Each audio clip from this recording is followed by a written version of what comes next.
Je veux plus de temps avec toi, Tu as donné à sa servante. des secondes pour te contempler, Nous œuvrons. des minutes pour te dire je t'aime, Cassons mon numéro 5. des heures pour C'est dans le t'adorer quartier qui m'envoie, excusez. et Nous sommes là l'éternité pour dans tes partager bras de la part de Dieu. d'amour. C'est là ce que le Seigneur nous a imprimé Je aujourd'hui. veux plus de temps avec toi, Nous demanderons simplement de des prêter secondes pour te votre attention parce que contempler, le Seigneur a un des plan minutes pour pour te nous. dire je t'aime, Pendant ce moment, nous allons des heures prier avant pour que nous t'adorer Seigneur Dieu, nous te et bénissons pour cette l'éternité gloire dans que tes tu nous bras as donnée. d'amour. D'un éternel Dieu, nous accorder ta présence, Seigneur. Ta présence manifeste, oh Dieu, car tu as dit dans ta parole Fais-moi oublier tous les lieux où l'horloge vous et verrez le la plante de vos temps. pieds, je vous le donne en possession. Seigneur, Ton croyons que amour ces lieux m'affecte autant est possédé par nous, parce que là où est ton esprit, et c'est là ton où nom est Jésus croyons guérit éternel mes Dieu. infirmités. Et là, nous croyons éternel que nous faisons partie Je de veux ceux-là que tu plus as de envoyés temps pour annoncer avec toi, Seigneur. un éternel Dieu, toucher un cœur, que notre prédication, notre exhortation ne soit pas un sujet de la réjouissance de l'oreille, mais que ceci soit un sujet de la conversion d'un Pour te cœur. dire je t'aime, Amen. 2 heures Ok, pour nous sommes t'adorer là aujourd'hui. Nous allons partager sur l'éternité dans tes un bras texte que peut-être nous connaissons bien, le livre de Job, chapitre Les 27, caresses verset vont 22. entre ton monde Où la et Bible parle, celui de Dieu lance sans pitié des traits contre lui, et le méchant voudrait fuir pour les éviter. Je répète, Dieu lance sans pitié des traits contre lui, et le méchant voudrait fuir pour les éviter. Dans ces textes, c'est pour rattraper ta un gloire. auteur qui Car a je écrit, te veux, toi, parle Seigneur, d'un homme et plus personne ancien appelé Job. d'autre. Mais j'aime, c'est Job qui est en train Je te veux, toi, d'exprimer Seigneur, ceci. Il dit, Dieu est en train de lancer sans pitié des traits contre lui. Le lui là, c'est le méchant. Un pécheur, bien sûr, celui qui vit dans le mal, celui qui ne marche pas selon ce que Dieu dit, selon ce que Dieu veut. Alors, Dieu, quand il lance ses traits, le méchant a un mouvement qu'il est en train de faire, qu'il est en train de faire. Il veut fuir la colère de Dieu. Autrement dit, il veut aller loin de la colère de Dieu. Mais nous devons retenir qu'il s'agit là de Dieu. Qui est Dieu? On parle de lui comme étant omniprésent. On parle de lui comme étant omnipotent. Omniprésent d'ailleurs, c'est ce qui signifie que Dieu est partout. Omnipotent, c'est ce qui veut dire Dieu peut tout. Et regarde comment un méchant veut fuir loin de celui qui l'a créé parce qu'il a péché. On montre d'abord la nature de cet homme. Il a péché contre Dieu. La Bible dit dans Romains chapitre 3 verset 23 que tous ont péché et sont privés de la gloire de Dieu. Dans Romains chapitre 6, le verset 23 également, la Bible dit: le salaire du péché, c'est la mort. C'est ça le trait que Dieu est en train de lancer. Un sort que Dieu est en train de lancer sur l'homme pécheur. Et regarde, cet homme, à cause de ce qu'il a fait devant Dieu, il veut fuir ce que lui-même a fait. Donc, comme punition, il veut fuir la punition de Dieu. Je vais te dire une chose, qu'on peut fuir tout, sauf la punition de Dieu. Amen. Et l'homme a péché, il veut fuir. C'est cette erreur, nous l'avons trouvée chez Adam dans le jardin. Lorsqu'ils ont péché, lui et sa femme, ils se sont cachés loin de la face de Dieu. La Bible dit, ils se sont cachés loin de la face de Dieu, cherchant le feuille pour se couvrir. Oh, mais comment tu as péché contre Dieu, tu veux fuir, alors que dans les jardins, c'est Dieu qui a créé tout. Tout ce qui était dans les jardins a été créé par Dieu. Mais tu veux fuir et te cacher loin de Dieu. Est-ce que c'est normal ça? Retiens qu'on ne fuit pas loin de Dieu. Alléluia. Et regarde comment Adam s'est caché. Il s'est retrouvé nu parce qu'il a péché. L'habit, il n'en avait plus. Écoute, le péché te fait manquer l'habit. Le péché te laisse nu. J'aime dire des fois que tout ce que tu entretiens avec le diable en coulisses, il finira par t'exposer en public. Quand le diable t'expose, c'est ta nudité qui est vue. Donc, Adam, quand il a péché, c'est alors qu'il s'est vu nu. Regarde, Jésus vient, il donne un exemple d'une parabole où il parle d'un homme qui était venu. On l'a invité dans une fête et cet homme n'avait pas d'habit. Oh, on dit quoi? Non, tu n'as pas d'habit, tu ne peux pas assister à la fête. Cet homme, c'est Adam parce que Dieu l'a chassé du jardin parce qu'il s'est rendu nu. Il s'est rendu compte qu'il était nu. Dieu l'a chassé dans les jardins. Retiens encore ça. Le péché te laisse nu devant Dieu, même devant les hommes. Dieu a un plan pour toi. Mais regarde également cette erreur, c'est répété encore chez Caïn. Et chez Caïn, quand il a péché, il dit à Dieu ceci: j'irai loin de ta face, je me cacherai loin de ta face pour dire, je vais fuir le châtiment que tu voudras. Oh, mais comment toi tu as péché devant Dieu, mais tu veux aller loin de la face de Dieu? Oh, ce n'est pas une bonne résolution. Caïn a hérité un caractère qui n'était pas bon de son père. En ces temps-là, je m'imagine qu'il n'y avait même pas de Bible, mais c'était quelque chose inné où Caïn a hérité. Parce que son père s'est caché loin de la face de Dieu et lui également s'est dit, je me cacherai loin de ta face. Je vais te dire une chose, le moyen réuni par l'homme pour le péché, c'est la mort. Mais le moyen réuni par Dieu pour les péchés, c'est la vie. Voilà pourquoi Romains 6,23 dit, le salaire du péché, c'est la mort, mais le don gratuit de Dieu, c'est la vie éternelle. Quand Dieu réunit les moyens pour l'homme, sache que c'est la vie. Mais quand l'homme réunit ses moyens pour ses péchés, il se tue encore. Quand Caïn a voulu réunir ses moyens, il dit que je me cacherai loin de ta face. Alors pendant qu'il le disait, il ne savait pas qu'il était en train de parler d'un Dieu appelé omniprésent.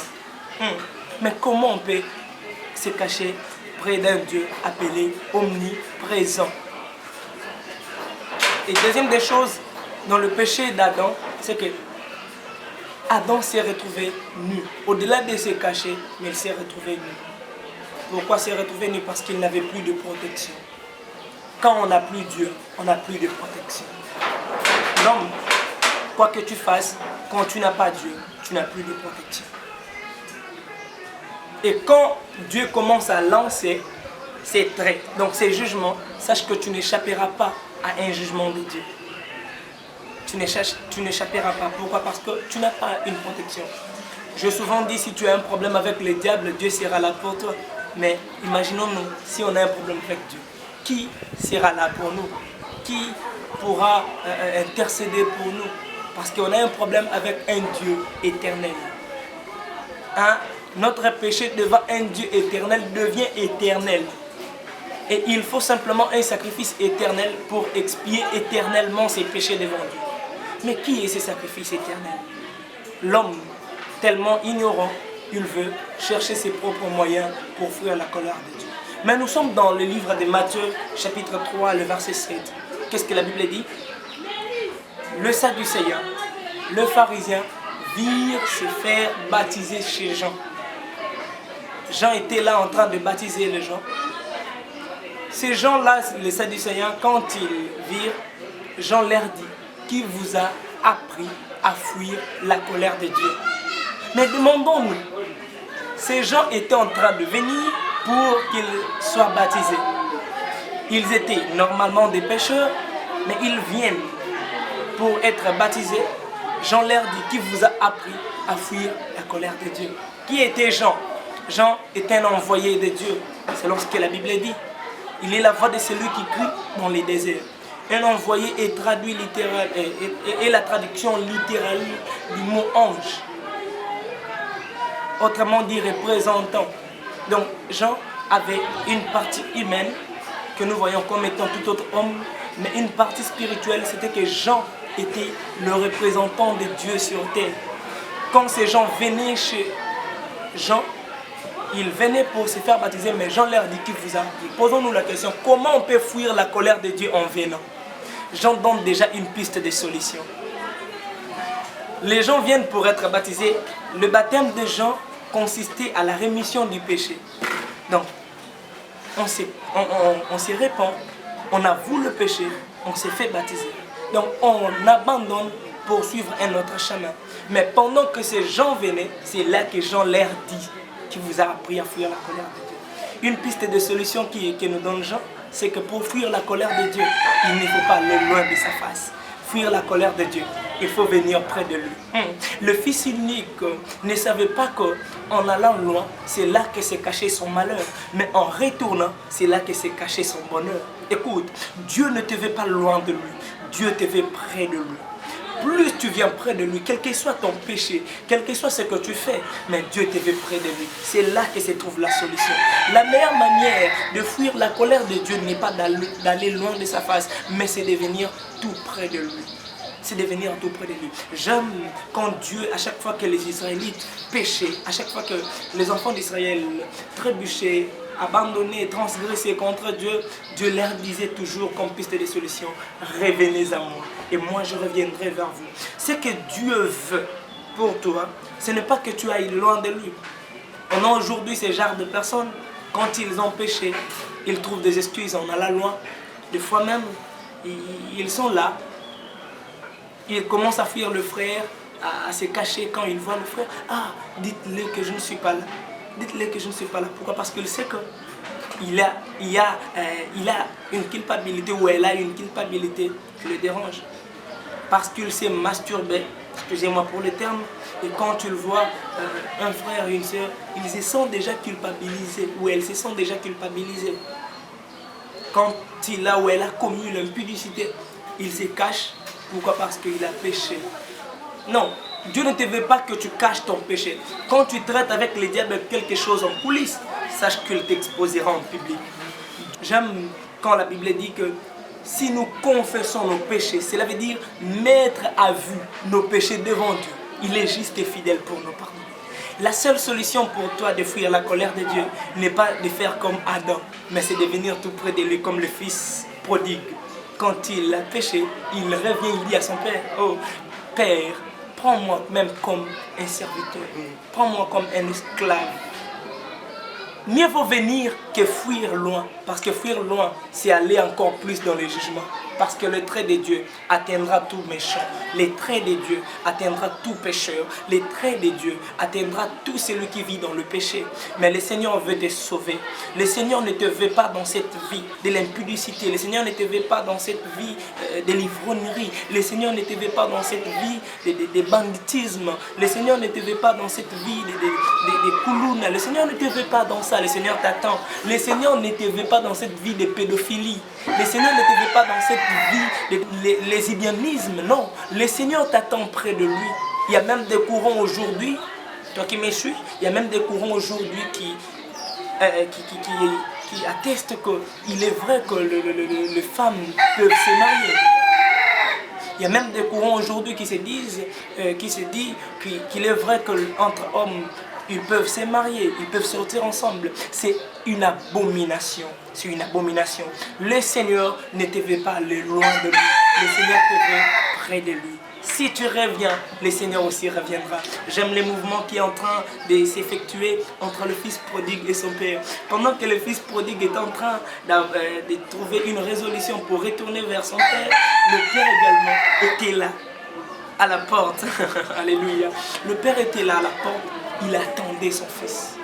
Il était là. Il sort devant la porte. Il regarde. De quel chemin retournera-t-il? Il va retourner. Il regarde d'un coin à un autre. Il regarde. Il cherche d'où son fils retournerait-il. Quand tu es en train de trouver une résolution pour retourner vers le Père aussi trouve une résolution pour venir vers toi. Le Seigneur t'aime et il a un plan merveilleux pour ta vie. Le méchant tel que tu es là, tu n'as pas un autre mouvement à faire pour fuir la colère de Dieu. Viens seulement vers lui. Aujourd'hui, le Seigneur t'appelle. Il t'aime et il a un plan merveilleux pour ta vie. Il veut te sauver. Il ne veut pas que tu ailles en enfer. Il veut que le ciel, que tu hérites le ciel avec lui. Oh, je veux que tu ne rates pas cette fête d'une épouse à son époux. Oh, le Seigneur te veut. Regarde ce qui se passe entre Rebecca et Isaac. Abraham envoie Eliezer de Damas pour marier Rebecca pour son fils. Eliezer de Damas va dans le pays où Abraham l'avait envoyé, dans son pays natal bien sûr. Eliezer de Damas arrive, il prie comme nous le savons. Mais quand Rebecca vient, Rebecca était tellement prophétique.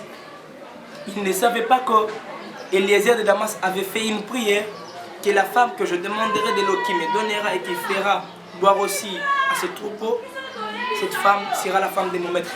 Rebecca, tellement prophétique, elle vient. Eliezer de Damas demande de l'eau, elle donne à Eliezer, également elle donne au troupeau. Ça s'est fait comme ça s'est fait. Rebecca voulait rester.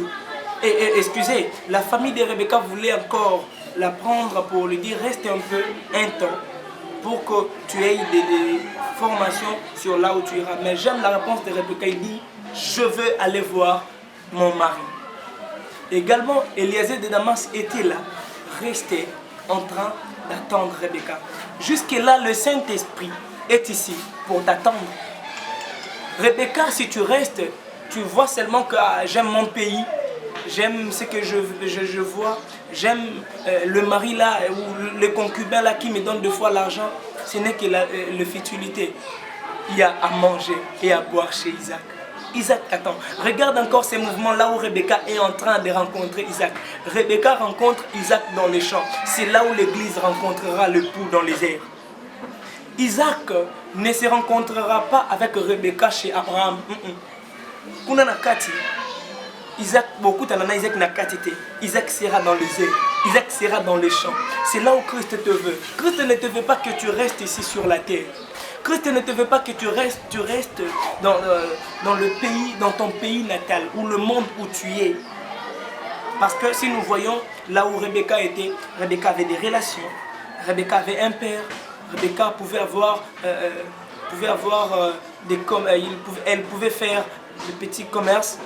Donc tout ça était en train de rassurer sa vie ou son avenir. Mais Rebecca dit, tout ceci ne me sont rien. Moi je dois aller voir mon époux Isaac. Écoute, la véritable épouse n'est pas celle qui se contente des choses qui l'entourent, mais la véritable épouse est celle qui se contente d'aller voir son époux. Elle veut passer une nuit de noces avec son époux. Ne reste pas car ton époux te veut. Ne reste pas car ton époux a laissé le Saint-Esprit. Il a donné déjà, la dot était déjà versée. Il veut simplement que tu aies des enseignements pour que tu rencontres l'époux. J'aime encore un autre mouvement que Rebecca est en train d'effectuer. Quand tu le vois, Isaac, elle se couvre. Comment elle s'est couverte? Parce que déjà, elle a appris que selon le coutume, c'est que quand on voit l'homme, on doit se couvrir. Le Saint-Esprit est là dans ces temps pour nous montrer ce qu'il faut quand nous allons rencontrer l'époux. Comment nous allons rencontrer l'époux sans pour autant passer par les enseignements du Saint-Esprit? J'aime ce que la Bible parle à propos du Saint-Esprit. Lui vous enseignera toutes choses. Il vous parlera de moi. Le Saint-Esprit, pendant cette une année de grâce, il nous parle de Christ. Il nous parle de notre époux. Je vais donner cet exemple.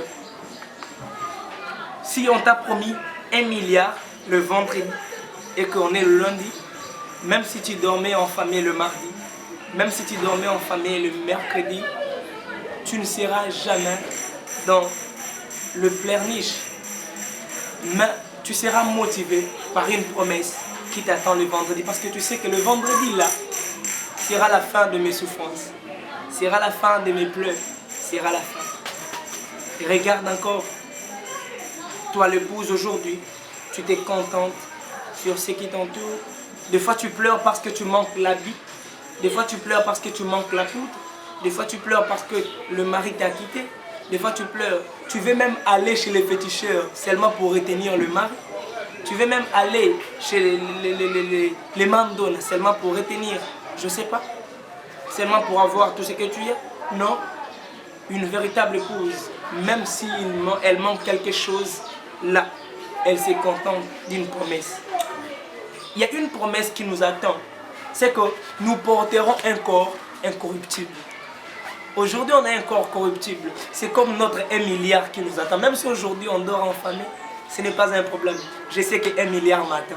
Je sais que le Christ m'attend. Là où je porterai un corps incorruptible. Là où je serai avec mon époux. Mes souffrances finiront.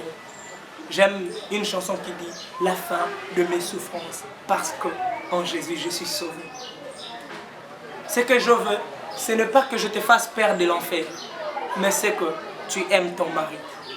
Ah, la femme ne quitte pas chez eux parce qu'elle a peur de chez eux, mais elle quitte chez eux parce qu'elle aime son mari. Je ne veux pas que tu viennes à Jésus parce que tu as peur de l'enfer. Même si la rencontre avec Jésus serait en enfer, mieux vaut qu'on y aille parce qu'on l'aime. Mais je veux que tu viennes vers Jésus parce que tu l'aimes. L'amour est plus fort que la peur. La Bible dit que l'amour bannit la crainte. N'est-ce pas? Alors, Dieu te veut que tu augmentes ton amour pour lui, que tu viennes vers lui par amour et non par peur de l'enfer. Sinon, quand tu entreras au ciel, tu pourras tout oublier. Et regardant, au lieu de te focaliser sur ton mari, parce que là, les nuits de noces, au lieu de te focaliser sur ton mari, tu commences à te focaliser sur les gens qui sont restés sur la terre. Non. Là au ciel, il y aura l'adoration, louange. Quand on y entrera, notre travail à faire, c'est ça.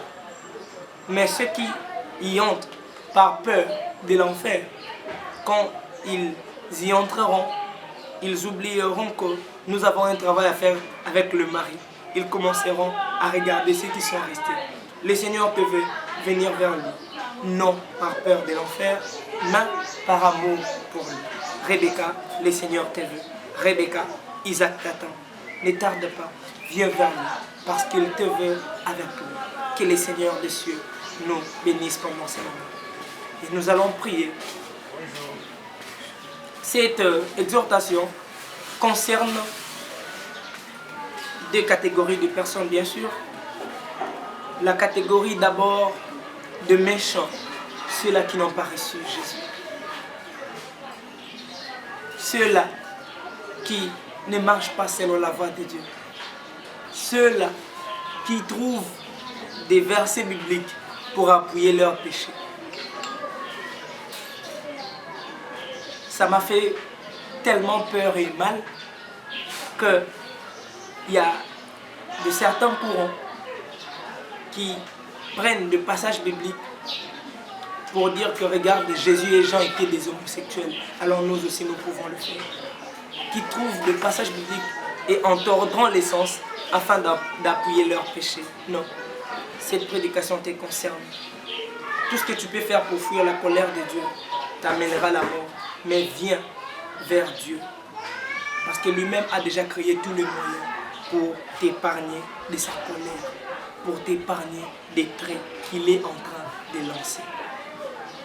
Bientôt là, le Christ reviendra. La grande tribulation sera là. L'enfer est là. Tu veux rester pour vivre ça? Tu veux rester pour vivre l'enfer? Non. Le Seigneur te veut avec lui. Cette prédication te concerne. Toi qui n'as pas encore reçu Jésus. Toi qui n'as jamais donné ta vie à Jésus. Tu vas prier avec moi. Tu vas donner ta vie à Jésus. Et ainsi, la deuxième catégorie de personnes sera présentée. Tu peux dire avec moi, Seigneur Jésus, merci pour ta parole d'aujourd'hui. Merci d'avoir été crucifié pour moi. Je reconnais que je suis un pécheur. Je reconnais que je suis un méchant. Je ne mérite pas ton pardon. Aujourd'hui, Je viens vers toi. J'abandonne tout et je t'offre ma vie. Entre dans ma vie. Fais de moi ce que tu veux. Je veux t'appartenir. Je te reçois pour mon Seigneur et Sauveur. Merci de m'avoir accordé ton pardon. Merci de me faire un fils, une fille, sauvé. Au nom de Jésus-Christ. Amen.